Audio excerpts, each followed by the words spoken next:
Hello everyone, how's it going?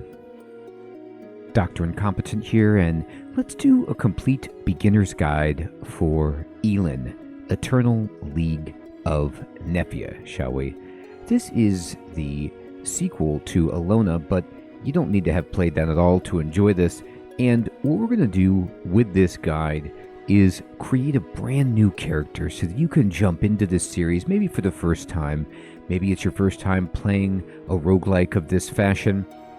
And even if you have no experience with this series, with games like this, we're going to explain things in such a way that you can, if the game looks interesting to you, dive in and enjoy it. If you have already purchased it, you can play along with me. Or if you're just watching and it looks interesting, I hope to show enough of the game so that you can make a decision on whether or not you want to purchase it. The game's in early access. There's still a ways to go as things are developed, but there's so much material here that I think it's a ton of fun. I've been playing it both on stream, myself on Steam Deck, and really enjoying it. With this guide, we're going to start a brand new character, and I'm going to explain everything from the controls, the UI, some basic tips and tricks. I'm going to fill in the gaps that some of the tutorial makes. There are some small translation things and such things that I've learned from others while I've been streaming the game,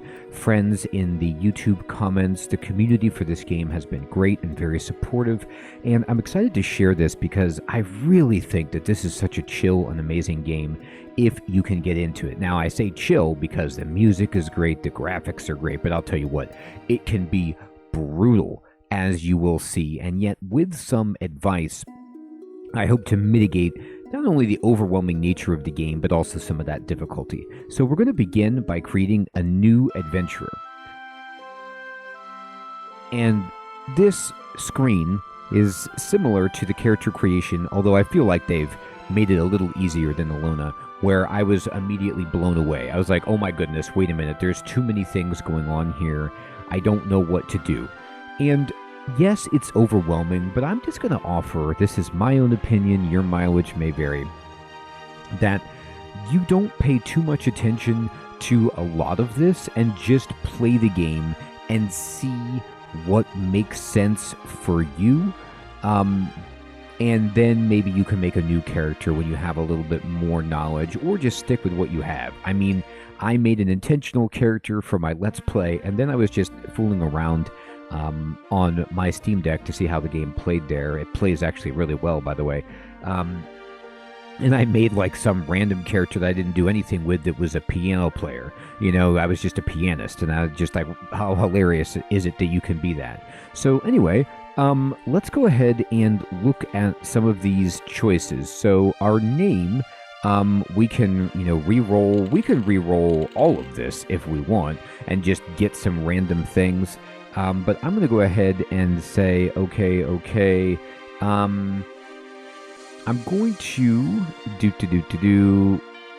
I would like to be a male. Look at that picture. Amazing. And if you want to change the name that they've rolled for you randomly, you click on this scroll, and we will be in comp tutorial, as we always are in our guides. And by the way, if you enjoy this guide, I have tons of other guides on many games to check out. And the alias of Pure Victory is hilarious. Age random, very funny. And looks like we're 26. But it's, you look at this picture and boy, we've lived a lot for 26, haven't we? And there's some other stuff here where it's like, there's background information about your father, your mother, your birthplace, and I'm going to tell you that most of this is just flavor and fun, and you don't have to worry too significantly about it. And so just pick something, that seems interesting to you.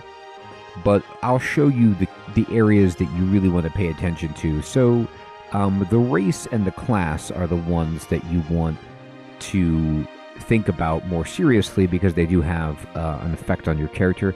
But let's say, for example, they've given me the tourist class, and there are so many classes.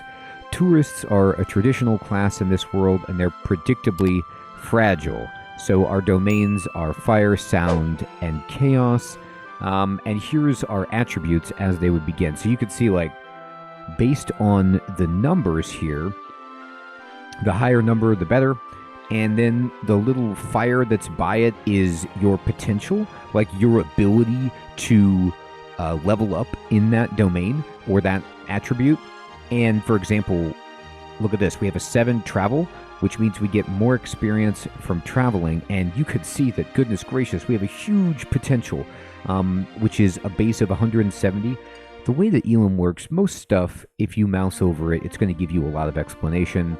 Even if it doesn't make sense, I just say forge ahead, and then some of the fine details will emerge, and some of them might not even be of significant consequence. But if you sit here and try to figure all of this out and min-max at the beginning, I think you're going to sit here for an hour or so. But if that's your prerogative, do it. We're going to go a little bit quicker in this because, like I said, I think just play the game and then get a better feel for what you want to do. Or, like I did with my Let's Play, you could just stick with your character and just make the best of it. So when I travel around the world, I'm a tourist, so it makes sense that I'm going to get more experience from doing this. My potential is how good I am in that and how apt I am to raise this. So, these are the kind of skills that I have. I can swim, I'm sneaky, I can spot hidden things, I'm good at traveling and fishing. And you see how there's like a suit of armor, and then there's kind of like, I don't know what this is, 4 red squares, and then maybe a shield icon next to these skills. These associate with the attributes above. So, for example, will is the strength of spirit, and it governs travel and fishing.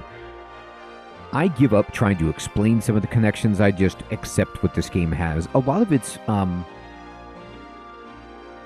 perhaps cultural, perhaps a translation issue, and I just say, okay, fine, whatever. Stealth and spot hidden, that makes sense to connect them to perception, and swimming to endurance, that's totally fine. I mean, I guess fishing, right? You have to have willpower to really stick it out, and you have to have, strong spirit to want to go and adventure and explore, so that makes sense. And then we have some, let's see, these are our racial traits. We're an efficient feeder, so we have increased food effects because we're, a traveler. And based on our race, we're going to get a certain life, mana, and speed, and we have that vacation vibe. So we have increased store price and increased store inventory. I believe this governs a store that we would open, not stores that we visit, but I could be wrong about that. Okay, and let's just say, we'll look at these in a moment, but I'm going to click on the class scroll. Let's just do this. You can see there's, classes from A to I. And I'm sure they'll add more. I feel like there was more in Elona, but what do we want to be? Like I said, I was a pianist accidentally when I randomly chose my character, and then I have a wizard. Magic works in a strange way in this game, just in case you want to know. If you want to check out my Let's Play, you could see a wizard, but it's like you learn spells by sleeping, and you come across them in a dream, and you can buy spell books to get them, but they operate on charges and mana, so you can run out of them, which I didn't have too much trouble with it, but it is a more complex system. I think we should just start out and be a warrior, because it's the easiest way to understand how to play a roguelike, in my opinion, because we're going to be good at combat, and this will let us go treasure hunt and pick fights, explore caves, do harder kill quests and things like that. But I'm telling you what, you can play this game using any of these and have a good time, and you choose whatever you want. You don't have to be a warrior. I'm just going to do that because I think the survivability will be high. So if I choose warrior, you can see here's my starting attributes, my skills, and my feats. It says here that warriors use their bodies as weapons, relentlessly destroying obstacles in their path. While they may not be adept at wielding magic, their impressive combat prowess is undeniable. So I'll choose warrior, and you can see that a lot of these things have changed, and if I change my race, so right now I'm a, I don't know how to pronounce this, Juere, and these are nomads, and we cherish freedom, we loathe constraints, and prioritize personal autonomy. So these are the stats that we're going to get from this, and efficient feeder comes from this. But we could, and I would just mouse around until you get some stats that you either like, or a lore that you like. I'm going to choose, Snail is just hilarious, by the way. Hillfolk, like a dwarf, I guess. You know, we're stout and rugged. You see how we have high strength and endurance? That syncs up with what I've already got. And we have high mining, weightlifting, and heavy armor. So we could be a tanky character that wears heavy armor. We can mine to go get resources and make equipment. And we can weightlift, and we can see what that means. And we're a heavy eater, we're an underground dweller. That might actually work against us. Or we could just kind of see, and we could balance out. Maybe we, you know, the Juere is kind of nice because we get dex and perception to add to our strength and endurance from warrior background.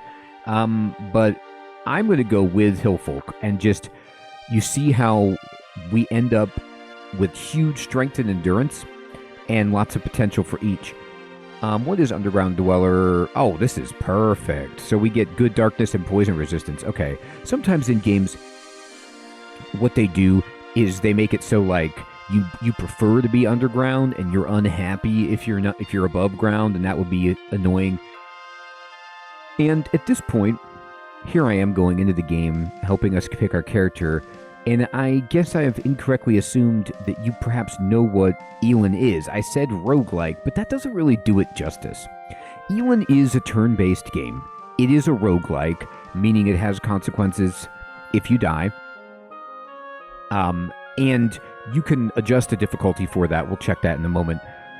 But the idea is you're going to do stuff like you would in a roguelike. Explore a dungeon, fight monsters, get loot, level up, get experience, those things.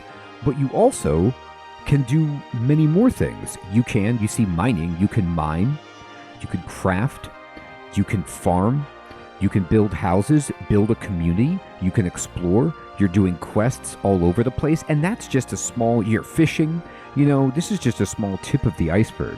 This is a giant sandbox game with so much depth and nuance, and I'm not even going to spoil everything that you can do. I'm just telling you that there is a ton to the game, which is part of the reason I'm making a guide, because it's a lot to take in. I'm trying to make this as simple as possible by just going in a direction with our race and our class selection that give us a very clear identity for this character. So we can do stuff that centers around strength and endurance, for example. You can look at weightlifting. We can carry a lot of stuff. We can use two-handed weapons, but we can also use a shield. We can mine. We can wear heavy armor. We regenerate well from our wounds, and we have tactics to increase our melee damage. This is all awesome. You can see our racial traits here have changed so that we have less mana because of Hillfolk, but we have more life, and we're a little bit slower. So we have more hit points. Beautiful. We have mead blood, which means we receive various bonuses when drunk, and you walk straight when drunk. That's great. You could drink alcohol in this game, and your character, if you try to walk, they'll kind of like weave around and stuff, but we're good at drinking, and so we can do that just fine, like in Dwarf Fortress. We're heavy eater, which means we have an increased hunger cap.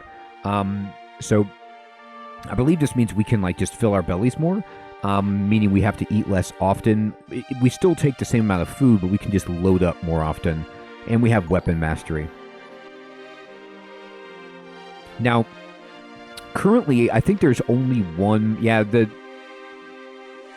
There's different prologues that you can choose, but a lot of these are just testing. We're just going to do Night in the Meadow because that's the one that's developed at this moment. And let's see, we're building our character. I have my name. My alias of Pure Victory is awesome. I'm happy with my race, my class.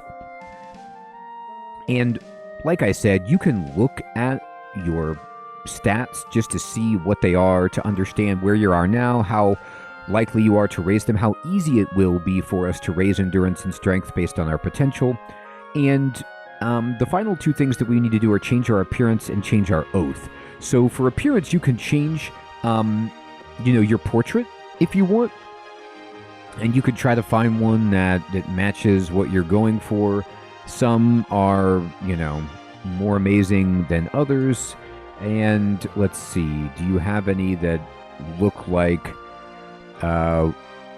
we would be interested in them? God, they're so good. I love the art in this game. I mean, this is sweet. Like, this guy's like, I got a head wrap. I don't know if it's hurt or if it's damaged, but this is what I am in my Let's Play. I love this. It's like he has an apron and this beard. This guy looks pretty sweet. The guy that we started with, though, it doesn't make any sense for our character, but he just looks so shifty and mischievous and then, like, kind of goofy with that hat. I can't... I'm going to just say yes. 100%. Okay, that looks great. And you could change the hair color here to match what you would like. So I'm going to go for, a nice kind of a little more yellow, darker, light. Yes, there we go. Okay, I'm going to have that. That looks perfect. And good.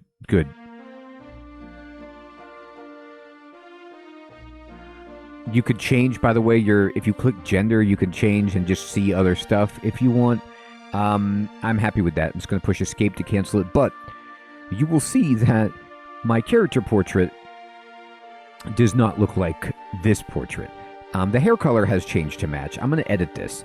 So this is what we will look like in the world. You're going to be able to see your face in dialogue, but this little sprite is what you'll see in the game world. So you probably want to, make this look more in line with your picture. And, you could just re-roll it if you want, just to try to get some different appearances going here. Regenerate. This looks good. Okay. And I've got a cape. But this, by doing that, by regenerating, it changed our picture to match this. So I'm going to see if I can get myself... I know it's on here. I did it before. Here we go. Let me see if I can get a beard on us. There are so many choices. It's ridiculous. I might not be able to, and I'm okay with that. You could sit here and play with it for a while.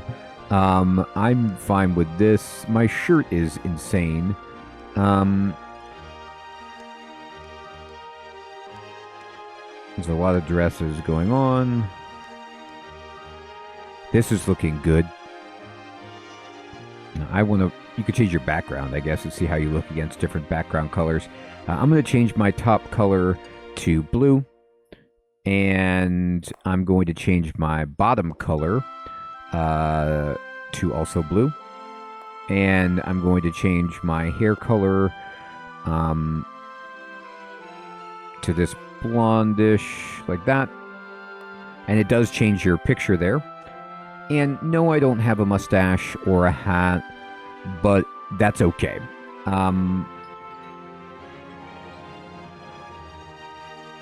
This is fine. You can customize this more to your liking, but I'm okay with this. This is just fine. Now, the last thing I want to do is talk about Oath. And Oath is, if you have none, then you don't have an Oath. If you have Oath of Eternity, then if you die, it's true roguelike. Everything will be lost. I don't recommend doing it that way. I recommend playing on Oath of Destiny or none. We're going to do Oath of Destiny. All this means is you can't save scum. You can't manually save, like, oh, there's a hard enemy. Let me save and then go fight it, and if I don't like it, I'll just reload. What this means is that you can always save and quit whenever you want, but you can't manually save within the game. So it feels more like a roguelike in that sense because you have consequences that you can't evade by quick saving or anything like that. And that's the way I'm going to play it. I don't want to play it where I lose everything because this is our first time and the game is deep and you don't want to get super far and lose it all unless that's your choice. Your mileage, of course, can vary, but we're going to do Oath of Destiny. And you can turn on extra races and classes for seasoned adventurers. Okay, I knew there was more classes, right. But they limit this at the beginning to simplify things. But if you want to see this, uncheck this and go wild. And this says this forbids manual saving and loading, and we're going to start with this. This is fine.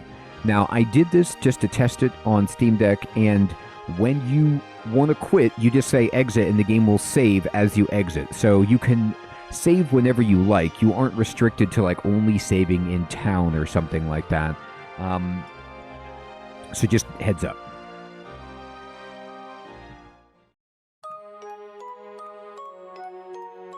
A long time ago, now forgotten, the remnants of many civilizations are buried in the earth, and the 11th era of Ylva began, with the scars of the Rem Ido still unmended. By the way, I pronounce things incorrectly, I apologize. The fires of war, started by the ancient desert empire, soon spread over the world and brought a long period of confusion to Ylva. After losing the Siren airship in the western, or the Chiran airship in the western continent, the empire gradually withdrew from various regions. Humans celebrated the first victory and peace they had won, and people once again returned to their serene lives. However, they never forgot the betrayal of Elias, who had remained quiet during the war.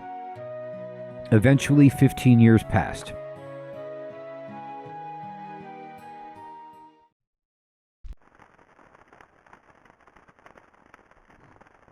And here we are. You are awake. No, lie down still. You are out cold for a while. I'm just left-clicking to proceed the story, by the way, and the dialogue. It's fortunate that we have found you before too late. Never wise for human to step into the forest of Elea, especially in the midst of night like this, when the wind is strong and the trees are astir. So this is a Japanese game, and it's early on, so there are some translation things just to be aware of.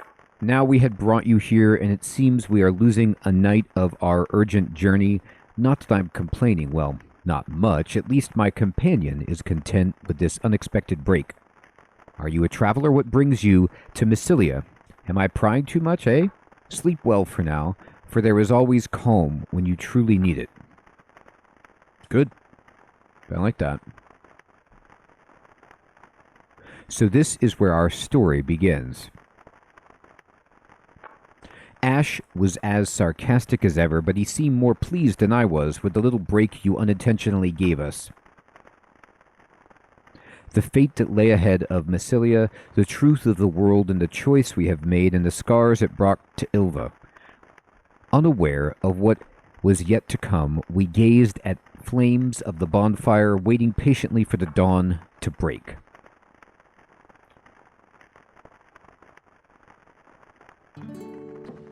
So our mysterious guest finally wakes up. There is porridge right by the bonfire, already getting cold though. Come to me when you're filled. We need to talk. Okay, so now we can play. And there's a lot of wind-up as the game explains itself. There's actually a pretty reasonable tutorial built in because there's so much going on. And we're going to play along with it because it's the best way that I have found to get started. Good morning, sleepyhead. Don't worry, you're not hallucinating. I'm Nerun, your guide, here to assist you on your journey. It's our little Navi. Well, you seem like you've just woken up, so for today I'll just give you this adventure log, a handy tool that lets you replay our conversations anytime you want. And this log is actually awesome. I'll show you in a moment.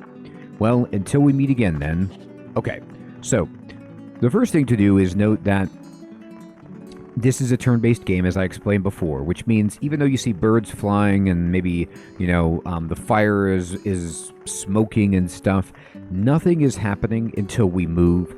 As we move, everything else will move. So you feel free to take your time. The clock is not moving. Nothing is happening. It's 5:12, 4:85 on the meadow, plain, fertile, Elin's Grace, and sunny. And that is in the upper left of the screen. You can hear me and reading all of these attributes of the area, including the date. And we're going to talk about more of what we see on the UI right now. So let's just start in that upper left. There is a clock, and she's telling you right away about help because they have some in-game documentation that's quite useful. You can click on Nerun's button in the upper left here to open the help screen, and you can see this is how cool it is. Like, there's these dialogues for lessons for the game, like basic controls, and then you'll have these kind of fun animations and stuff.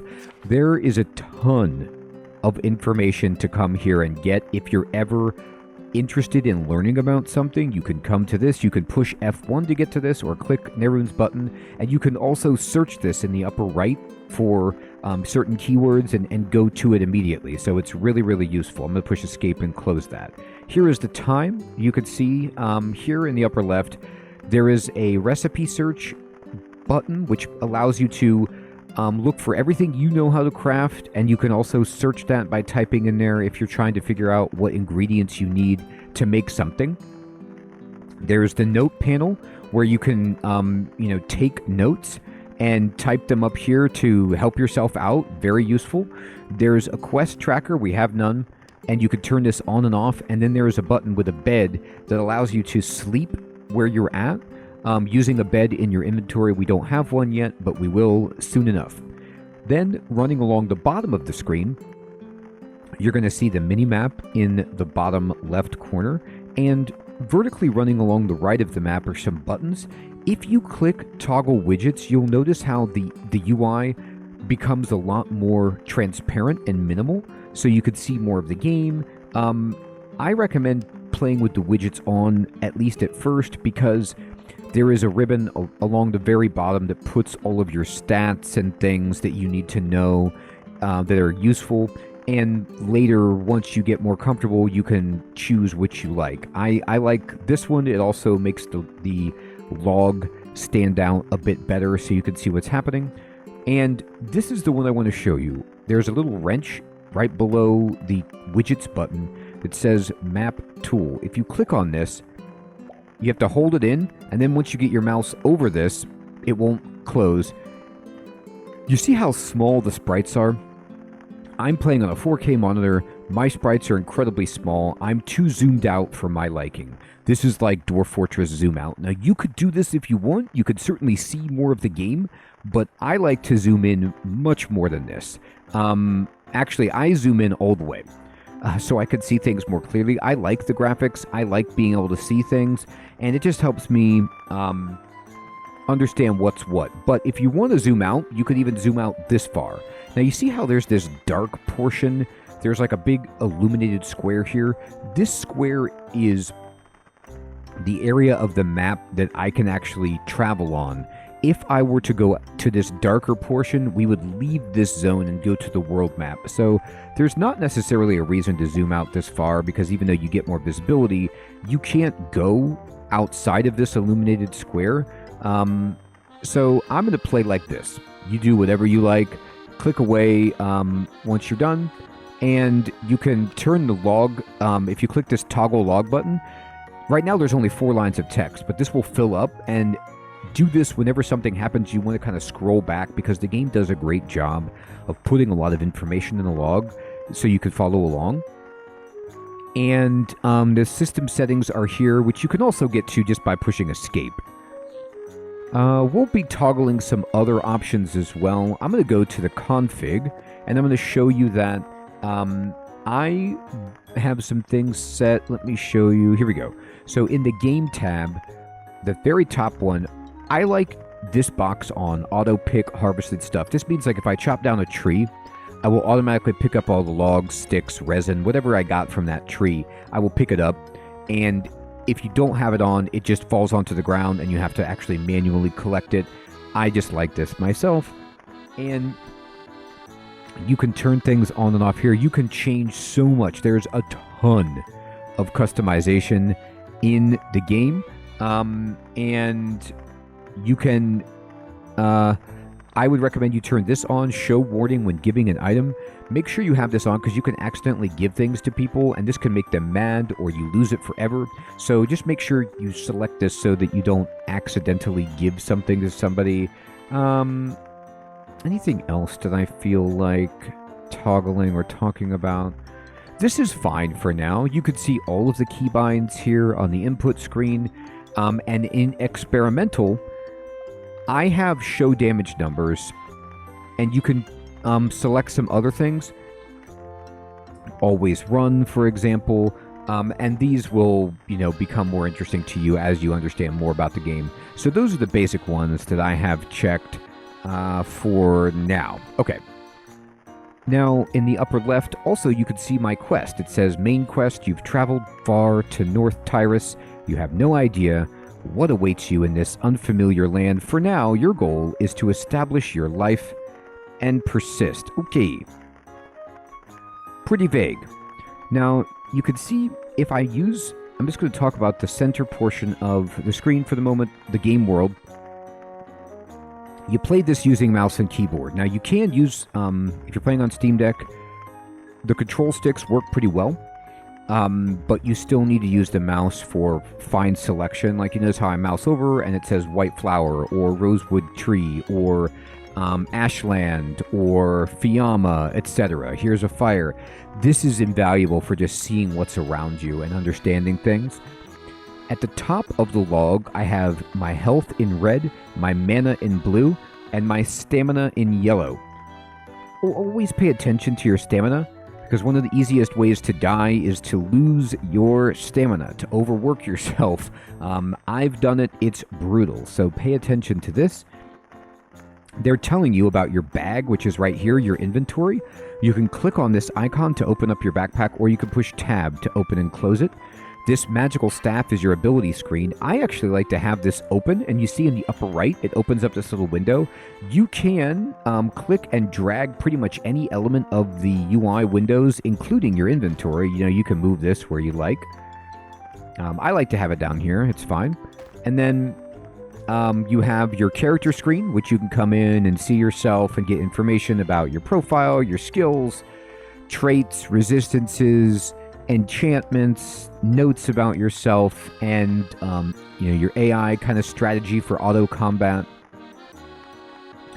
And then you have your journal, which shows your quests. You also will keep track of people, locations, key items, cards, galleries, all sorts of stuff in here. And then this in the bottom right are your hotbars, and this feather with the 0 out of 80 is your trait screen, and you earn points here that you can spend to buy feats as we go. We'll talk about that when it becomes important. I'm just going to kind of click on that to close it. And I think that's all we need to know at the moment. The next thing we want to talk about are these characters right here. You see how Ashland has an exclamation bubble by them. That means they want to talk to us or they have a quest for us. And we should go left click on them to talk to them. When you mouse over things, the game will usually tell you what the interactions are for left click or right click. And we will learn more about how to control as we go. Nerun and the quests we do will explain a lot of the controls as well. So you move in this game by left clicking on a tile. You can also move with the arrow keys, the numpad. I prefer to play click to move just because sometimes the facing and the orientation, because of the perspective at this tilted angle, makes it a little bit awkward, and I don't want to go to the wrong square accidentally. So like if I push up right now, I do go above. I go up and I go down, left, right, using the numpad. It's okay, but I like just clicking to move. Either way, whatever you like. And Ashland says, are you feeling better? First things first, you've earned this. The man tosses you a piece of parchment. Don't worry about it, it's just my quota. Although a deed for land sounds like a good thing to have, I doubt if anyone gives a damn these days. Throw it to the bonfire if you like, for all I care. So you seem to be intact. I'm Ashland on our way to the royal capital of Palmia with my companion. You aren't from around here, are you? I suppose I could spare some time to teach you the way of living in this land before we part, if you wish, of course. And as this is your first time, yes, take this up. By the way, you can see this guy really likes beer as his interest. So, what's the land deed? Oh, that paper? That is a land deed. Mycilia is looking for pioneers, and we're giving away land to free and promising adventurers. Well, of course, houses and people don't just pop up from nowhere. You'll be carving your way through bushes, and there's no one to protect the land from rogues and vicious creatures. Eventually, you'll have to pay taxes too, and that's actually one of the more challenging elements, is the dreaded taxes. I'm not going to lie, Fiamma and I serve Mycilia, and Mycilia needs allies and coins. So my secret intention here is to emphasize the favor we have done to you in a hope you might be driven to make a blooming town or two for us. He grins at you gleefully. This place actually doesn't look bad for a new settlement. Why don't you go find a good spot and read the deed? Alright? And you can also say, teach me the way of living, and what do you want to learn? How do I pick up and use items? First, let me tell you how to pick up and use items. Items on the ground can be picked up automatically by walking on them, but placed items such as furniture must first be held in your hand by right-clicking on it, and then when you're holding it, you can right-click again to place it. When you're doing this, there will be a hand icon over the item in your inventory or wherever to show you that you're holding it, and then you will see around yourself a ghosted silhouette of the item, and you can kind of put it where you want with the mouse cursor and then right-click to confirm it. You need to be adjacent to that square to do it, but it's pretty straightforward. If you left-click on yourself, you'll put it back in your backpack. Picking up items placed in towns requires the art of stealing, but there is no need to learn it for now. Right, if you want to take people's items, click on the inventory at the lower right corner of your screen to open your backpack. Items in your backpack can be moved freely by dragging.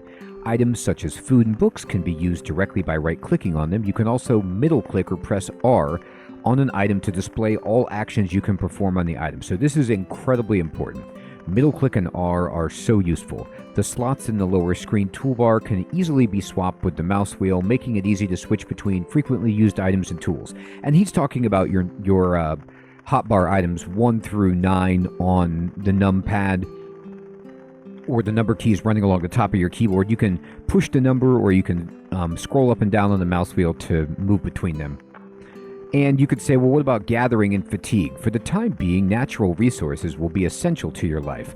Wild mushrooms and berries are a valuable source of food. You can cut down trees and process stones to make furniture and buildings. You could try to collect resources on the map by right-clicking on them, but note that some items require tools such as an axe or a pickaxe to harvest.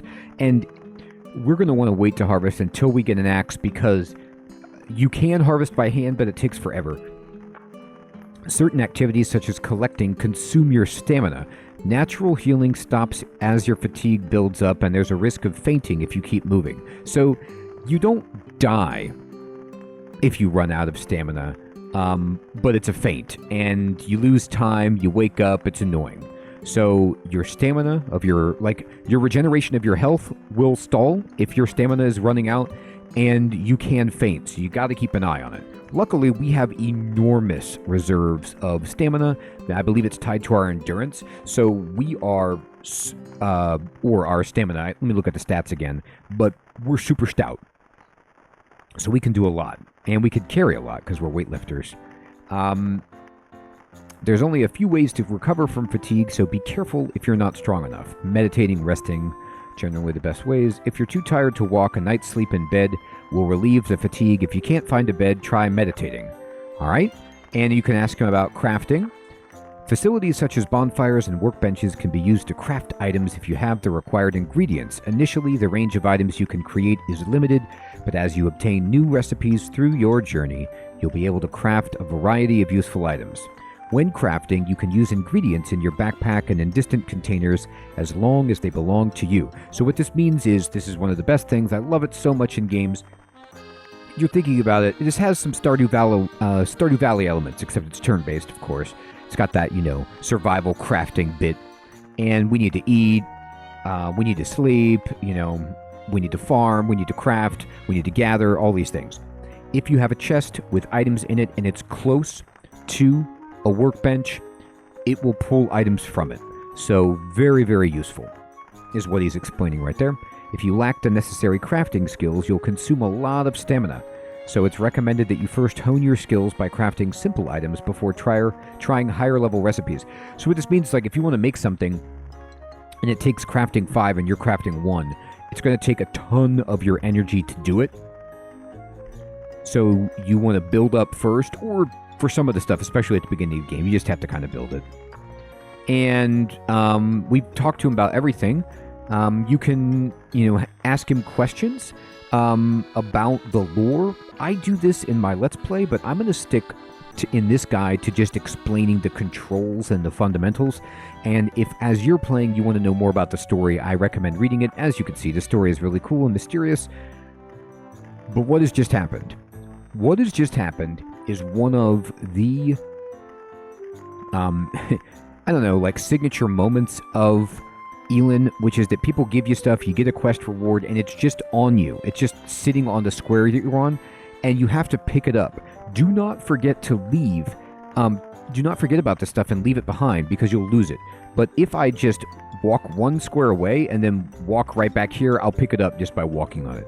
I wish you could auto pick up. Maybe they'll add that, or maybe you can. I just don't know how. But anyway, I've got those items. And if you want to know what you picked up, look in the log. It says right here, you pick up the land deed. It's a new item. If I push tab to open my inventory, you can indeed see in here I have bandages, I have my adventure log, and I have my land deed. Now I'm going to drag my bandages down to my action bar number 9 so I can use them whenever I need to restore health. Bandages restore your health over time. They're very useful, but you can't use them to instantly restore health. Those are potions. Potions do that. But a very cool thing to note is that your bag space, you can see it right here, is limited by squares, but you also could put stuff on your hotbar, and it doesn't take up a bag slot. It's like an extended portion of your inventory. And as it says right here, press this button to switch hotbar page. You have 2 hotbars. So you have a lot of storage there. And if you can put stuff in your wallet or your purse or on your inventory, your paper doll equipment screen, it also doesn't take up an inventory slot, which is great. You can carry as many items as you can fit into these squares and the squares on your hotbar, but also you do have a weight, which you can see in the bottom right corner. Some of these stats become more important as we go, and I'll talk about them as they emerge. I mean, some of them are obvious when you look at, like, you look at our coins, gold bars, platinum coins, karma, and our weight, for example. Or if I click on my character, endurance is going to govern, I do believe, our stamina here. And you can see our stats are also written across the bottom of this ribbon here. So, I'm going to right-click on this land deed, and it says really claim this land, and you do. You want to claim the land so we can build here, and I just put this crystal down. And you can put this wherever you want. It doesn't matter. You put it down wherever you read it. I like to put it not right directly in front of the message board here. Nearby is fine with me, and there it is. As soon as we place this now, we get some more quests. You can see they both have a quest. So we could talk to Fiamma, and she says, so you've made up your mind to live on this land. Yep, by placing that land deed, we've committed to everything that goes with that. The ability to build, gather, and claim the land, which is great, but also the taxes that go along with it. I wish you well in your new home. I'm giving you one of my precious companions for a gift.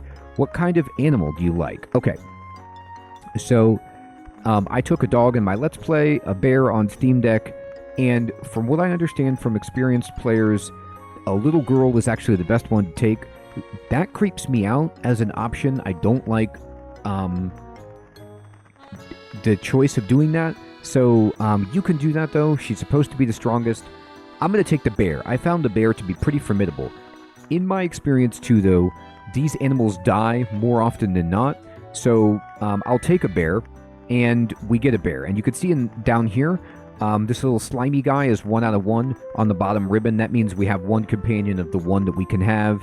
And if you get separated, you can call them back from a tavern in a nearby town, or you could talk to her. And you could say, thanks for saving me, and you could talk to her. She has stories. You could ask her questions about, the lore and stuff, but I'm done. And you can see right on my square, I've got this little bear cub. The bear cub is actually a good fighter and doesn't die as easily, but if you middle click on the bear and you go to talk, it says, what do you want? And you can just say wait at home if you don't want to take it out adventuring with you, and it will stay here, so you don't have to worry about it. Just a heads up, if this bear dies when you're out adventuring, you can talk to Fiamma to resurrect or whatever pet you have to resurrect it, but she will not like it if you let it die, and your relationship with her will suffer. And so if you want to avoid that, just leave it here. It can help you a bit, especially early. And it depends on, my piano player really liked having a bear because not very good at combat. But I don't think we need it. I'm going to tell my bear to actually wait here at home. And it'll just kind of travel around here. Then we can talk to Ashland. And he says, congratulations, the land is now yours. To celebrate your new beginning, I will give you a hatchet. It will be of great use to you as you work your way through the land. And these are 10 gold bars. Hurrah! The relief supplies provided by Mycelia. Gold bars are a useful resource that can be used to hire residents and can also be exchanged for various items that are essential to the development of your home. So you could sell gold bars for money, but as far as I understand, it's best to keep gold bars because they are a particular currency that you use for buying stuff for your house, and so don't waste them on items. Like if you go to a camp or a town or something like that, save those. Fiamma carries some beginner home furnishings, so don't forget to buy them, and we'll do that in a moment. We're going to stay here for a while longer and see how it develops. Hey, I feel a little responsible for having kindled your pioneering spirit. I posted some requests on the bulletin board. Take a close look when you have a time. And you can ask him, before when I was trying to explain the game, you can also just say what's your goal and get a feel for what Elin's all about. He says, what do you want to build? A place for travelers to rest their wings, a craftsman's workshop where master artists exercise their abilities, or a peaceful farm village with swaying ears of wheat. If you have a vision for the future, that is your goal. As long as you can pay us a certain amount of income, we won't have any say in the matter. Well, if you don't know where to start, take a look at the bulletin board. I've posted some requests for you to begin with, and this is what we're going to do. You can think about your vision for what you want to do here. Do you want to make a farming community, an inn, a crossroads, a bustling, commercial district? What do you want to do? You want to be an adventurer and, just make a land that helps serve you as an explorer and a hero? All of those things are within your power, but at the beginning, we got to learn the basics, and that's what these quests will help us do. So I'm going to say buy, and he gave us this hatchet and these gold bars. Now, if you don't want to walk to another square and then walk back up, you can just left click on the square and you will pick it up. And we got an axe and we got gold bars, and whoa, Neroon's here. Want to know how to use the axe? If you click on the bag icon on the screen, which we already have open, it'll show your inventory. From there, find the axe and right click to equip it. Once you're holding the axe, right click on a tree on the ground and you'll be able to chop it down. Huh? You already knew that? Hee hee, well, don't worry about it. Everyone starts out as a beginner. ... By the way, you see the numbered slots at the bottom right of the screen? If you drag and drop the axe into one of those slots, you can easily switch between tools using the mouse wheel. It's really convenient. Yeah, I guess you knew that too. I thought so, but just in case. Just in case, right? Well then. Okay. So you can right-click on the axe, and it goes into this square, which is kind of highlighted and is to the left of your hotbar. And this is just what you're holding in your hand. But what we really want to do is drag it to number 1 and put it on our inventory, or our hotbar rather. So you can see it's now out of our inventory. and I can just use the mouse wheel and select it. And you'll see the axe in two places, as what I have selected in my hand and what I'm using as my tool. And you could push Q at any time to put away what's in your hand and free up your hand, which is very useful. Our new quest here in the upper left, reconstruction and the main quest are being tracked. I'm going to push tab to close my inventory.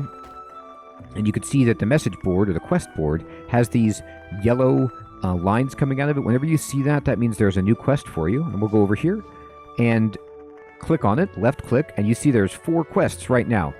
Now, don't take all of these, okay? And you might not see the same thing. Actually, you definitely won't. You're going to see 1, 2, and 3 from Ashland, but one of these quests is actually from our bear. This is so funny.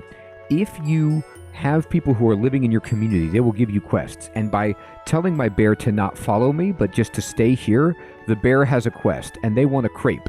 So do not take a quest like this unless you can deliver it. If you can make a crepe or you find a crepe, take the quest. Otherwise, let it pass. You won't lose anything. But if you take a quest and you don't deliver on it, your karma goes down. Your relationship goes down. It's awful. So only take quests you can do.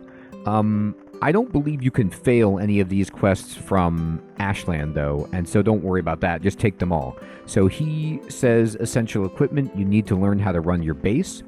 As you build your base, you must know about the shared container. The shared container is a vital piece of equipment for your residents to live and work in. Listen carefully, as I'm only going to explain it once. Containers such as crates and barrels have the concept of permissions. Normally, only you can move items in and out of a container, but you can change it to a shared container by clicking the lock icon on the right side of the container. Shared containers are accessible to residents and party members. Those who are hungry will scavenge for food in the containers, and if they find good equipment, they may take it out.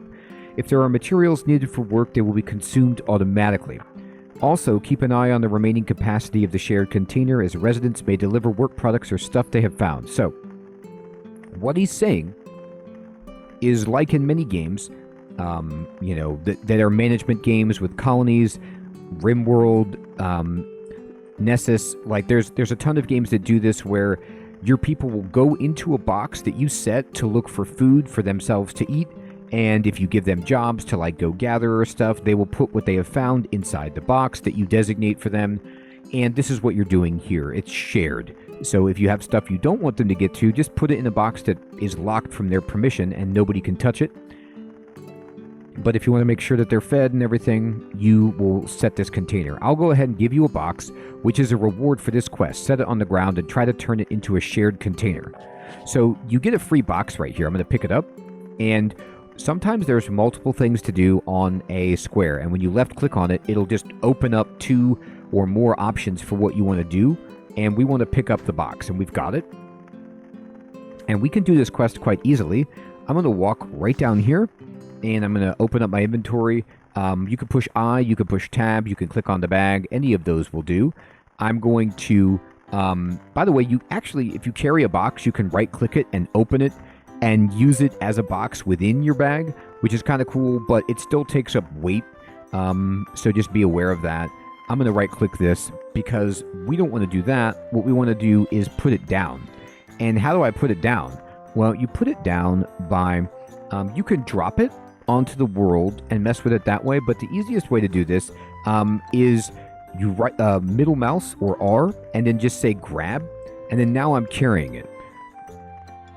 And you see how it's yellow? That's the blueprint area. Any square that's adjacent to me, I can put it in, or I can throw it someplace. But if you throw it, it will not be placed. It'll just be over there. So what I'm going to do is I'm going to put it right there, right click. And now there's just open box. And you can left click now.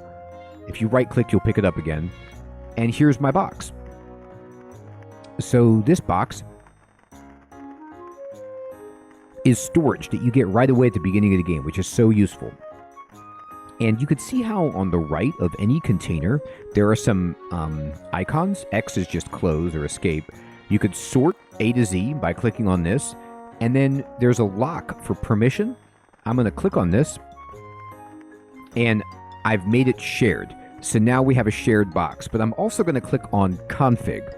And for config, you can mess with this. You can change a lot of the aspects of your storage, but what I want to show you is auto dump. And I'm going to choose from auto dump this second option, put items matching the categories of items within this container. So what that means is I'm going to click on this, and now, like, let's say I gather something and I put in one leaf in this box. If I'm carrying a box, or a leaf rather, and I close my inventories, and let's just say I go down here, on the right of my bag I can also sort.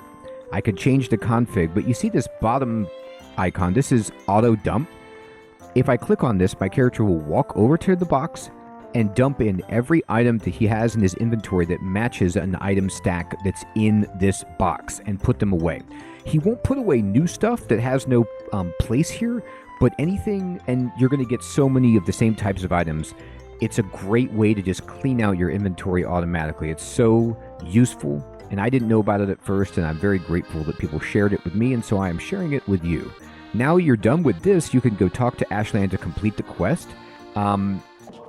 And he says, looks like you've successfully set up a shared container. By the way, you see at the bottom, he likes this in the log, and we got karma +1. So our karma is kind of like, you could think about it honestly like good and bad. It's how people view you, and it's global. So the higher your karma, like people think you're an upstanding citizen. People like this. If you break deals with people, if you steal from people, your karma goes down. And if your karma is too low, really bad stuff happens. Like people won't let you into the shop, they won't sell to you, stuff like that. But of course you can do that intentionally. But I like to build up my karma, make good relationships. So we went from 30 to 31 by completing this quest. All right, and then let's see here. We've got more quests. Let's go. And he's got a bunch. Okay, so Way of the Crafter, learn the art of craftsmanship and build a house. Okay, sure. We could do that. Crafting is an essential skill for life and adventure. Your goal is to build a house on this land, but you will need to learn the basics first. I'm not a specialist, but I will share with you what I know of craftsmanship. Alright, let's start by making a workbench. The workbench is a fundamental piece of equipment for crafting, and with it, you can also craft makeshift floors and walls for your first house. You can create a workbench on the spot by using quick craft ability that we already know, and he wants us to gather logs by chopping down trees and using quick craft to make the workbench. And remember that the workbench needs to be placed on the ground to be used. Make sure to set it up in a suitable location once it's been completed. Okay then. So here's the idea. In the upper right, the ability window that I opened, we have several things that all characters can do. You can meditate, and this is what you do to rest to restore your stamina if you don't have a bed built. Quick craft is the hammer icon, and you right click to use these buttons, by the way. There's self-harm, which I don't know about, the use of this. Maybe to get rid of a bad status ailment, I'm not sure. And then there's pray, and we don't worship a god right now, so this isn't relevant. The first two are the ones that we want to use at the moment. We have our axe, and if I right-click on quick craft, we open up this screen, and you can see a workbench is right here, but it takes 2 logs of any type to make it. So you can see on the left window, these are all the things I can quick craft. A bonfire, an arrow, a bandage, a workbench. This is all the recipes that I know. And in the right, if I have something selected, it'll tell you some stats about the item, what you need to make it. And by the way, you can click on logs once you have different types of logs to choose which type of material you want to use. Like if you have rosewood and oak, you can say, no, I want to use oak logs to make something out of oak, etc. And if you have enough stuff, it'll tell you this right number will be more than 0, and it will reflect how many of this you can make, and then you can select how many you want to make, and pay attention to the bottom right, how much stamina it will consume to craft this. So I need to get 2 logs, so I'm going to push escape, and I'm going to push 1 to select my axe, and I'm just going to go over to this rosewood tree right here that's mature, and you see how when I mouse over it, the axe icon shows up. because that's the tool I need and that's the tool I have equipped, and I just right click on it and my character is going to walk over and work on this and chop down the tree. And she said, now I actually didn't use any stamina right there doing that. All right, you got a log. Logs, or should I say Mr. Log, are the most basic crafting materials. They're also excellent things like campfire. They're excellent for things like campfire fuel, but that's not all. By processing it, you can upgrade it into planks. How do you process it? Well, why don't you ask Mr. Log yourself? The hint is processing equipment. Oh, and by the way, you can also process stones into cut stone, so keep that in mind too. Okay, so now, if you didn't select auto harvest, you would have to pick the stuff up, but we did, and you can see we got several new items. We got a rosewood log, and we got resin. We also got bark, and you can see when you get new items, they have a kind of like a white glowy background until you mouse over and select them, and it clears that indicator. So we have one log, but we need more. And I'm going to walk over here, and here's a cedar tree, but I want this rosewood tree. I'm going to chop it down.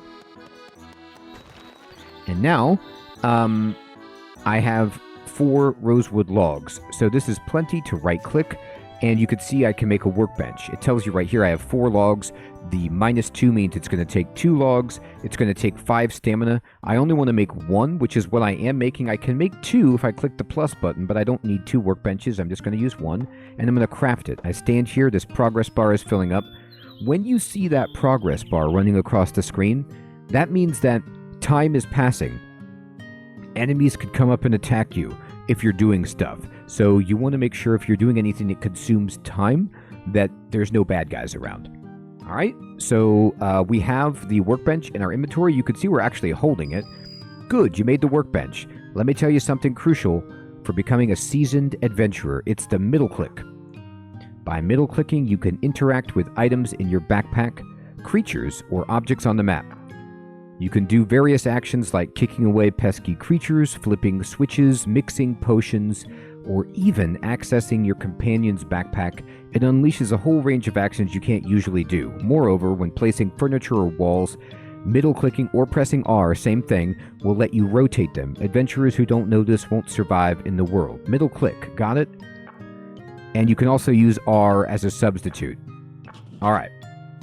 So I'm going to go down to my chest, and I want to build the workbench right next to this chest so that, you see I put my chest close to the fire, so if I'm cooking at the fire, I will pull items out of the chest, and I want to put the workbench near the chest, so if I'm crafting from my workbench, it will draw items out of this chest. The range is really big for this.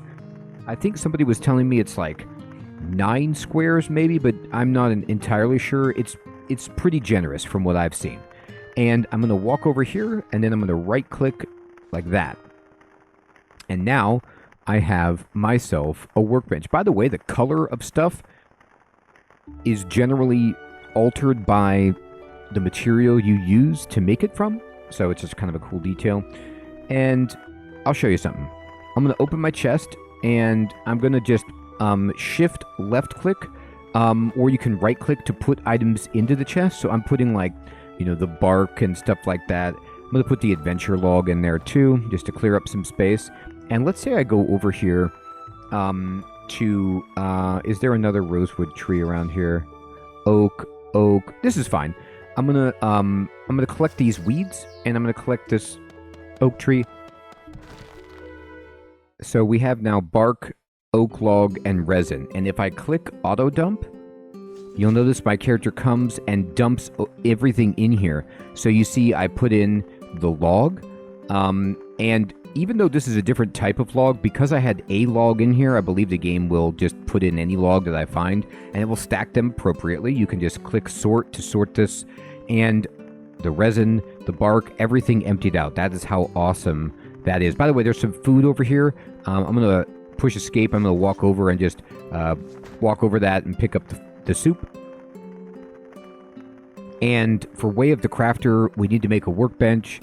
And let's talk to Ashland. There we go. Not bad at all. Have you tried using the workbench yet? Initially, there may be only a few items you could craft, but you'll be able to craft a variety of items as you obtain new recipes. Okay, so we're set up to build the house, but before that, you should craft a light source to prepare for the night. Having a light source allows you to see a bit, even in a dark night. You can make a torch from the workbench, so gather the materials from around here and give it a try. The strings you'll need to make the torch can be crafted from vines at the workbench, and once you've crafted the torch, don't forget to equip it in your light source equipment slot. So this is super important and allows us to talk about a lot of things. Number one, as you can see, by cutting down trees, I'm getting resin, bark, and logs. But I need, if I push F2 or click on my recipe search button, I need to make a torch. So this is showing you everything I can make currently. Look at that. Ton of stuff, right? And torch is right here. And if I mouse over it, it's going to tell you I need a branch, I need string, and I need resin. And it tells you what you have. And it's even showing you what I have based on what's in my box, which is really sweet. So I need a branch and I need string. To make string, I could search for string right here. And it says I need 2 vines or threads to do that. So let's talk about how to get that. First of all, I'm going to just right click on this flower and pick it up. We get a nice white flower. And you see these weeds? Whenever you see weeds, get them. They give you grass and they give you leaves. You need a ton of these to make your house. This is the vine bush. It looks like this. Right click on it and make sure you have your axe out when you're doing this. It makes it go faster. You can't chop down the trees without it, but I swear it makes everything that you're gathering go faster, like weeds and stuff. These crim are like nuts that you can eat. I'm going to collect these weeds. Great weeds. I'm getting all of this. Now you notice my stamina is down to 7. I took a lot of stamina to craft the workbench, and I'm getting low. You see how the yellow there indicates that I'm getting low. I'm not so low, but I'm getting low enough. And I'm going to go over to the workbench. You can't quick craft the string. You need to craft it at the workbench. Left click on the workbench. Go down to string. It costs 2 to make 1 string. So I'm only going to make 1 because I don't want to pass out right now. I'm going to just make 1 string. And then can I make a torch? I need 1 string. I have it. I have the resin, but I don't have a branch. So how am I going to get a branch? Well, let's go over here. And you see this. Here's another thing about this game. Once you craft, you are carrying the item that you crafted. So make sure to either left click yourself or push Q to put it away. Push 1 to get out your axe. And then you see how this oak tree has no leaves on it. So I chop it down, but I did get 3 seeds, resin, and some bark. And let's see if I can find this little tree right here. My stamina is at 5. You look a little tired. Are you okay? The best way to recover from fatigue is to get a good night's sleep in a comfy bed. When you get enough sleep, you might get new recipe ideas, train your potentials, or even learn magic in your dreams. If you haven't made a bed yet, you can use meditate to sleep, but it's not effective as sleeping in a bed.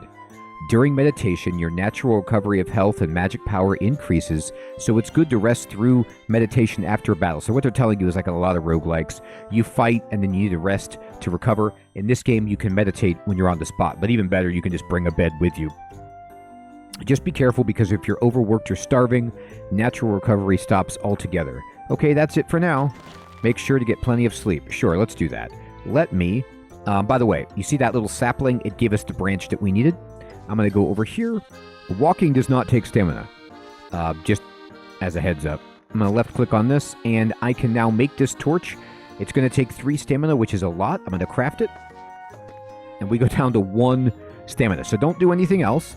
But I have the torch. I'm holding it. What I'm actually going to do is drag it. And you see how when I pick it up with left click, this item on these vertical buttons, which is my paper doll, my equipment, highlights. And if I drop it here, I am now carrying a torch, and this lighted area around me gets brighter, and if it's nighttime, I will be able to see all the way around me because of this light source. Your torch will never burn out. It doesn't have durability. It is essential. Now I need to meditate. I'm just going to right-click on meditate, and you can see I'm dreaming of, looks like cake, and eventually I'll pass out. And now it's nighttime, but you see how I can see around me because of my torch. And the fire itself is making some light.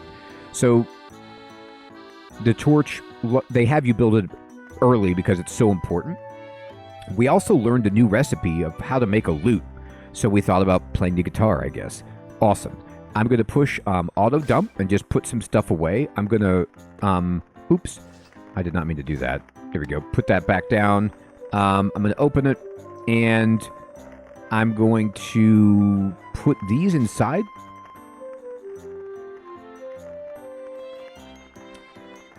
And that's all I want to put away for now. You see how it changed? It was open, and now it's closed.